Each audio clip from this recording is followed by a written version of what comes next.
Student synthesis of कॅटेकोलामाइन कसं होतं तर टायरोसिन हा लिव्हरमध्ये फॉर्म होतं विथ द हेल्प ऑफ फिनिलॅनालिन. हा ट्रायोसिन ट्रान्सफर होतो न्यूरॉन्समध्ये, जो कन्वर्ट होतो डोपामध्ये, डोपा कन्वर्ट होतो डोपामाइनमध्ये आणि डोपामाइन कन्वर्ट होतो नॉन ॲड्रेनालिनमध्ये.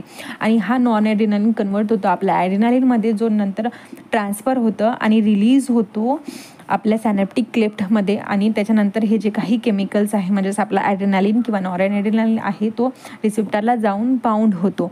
फिनिलॅनालिन हे प्रिकर्सर्स आहे आपल्या कॅटेकोलामाइनचं.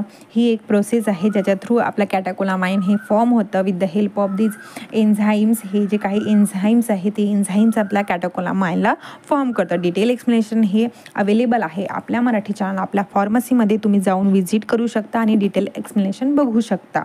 आणि हँड रिटन नोट्ससुद्धा अवेलेबल आहे टेलिग्राम चॅनलवरती. चॅनलची लिंक ही तुम्हाला डिस्क्रिप्शन बॉक्समध्ये मिळणार. So thank you.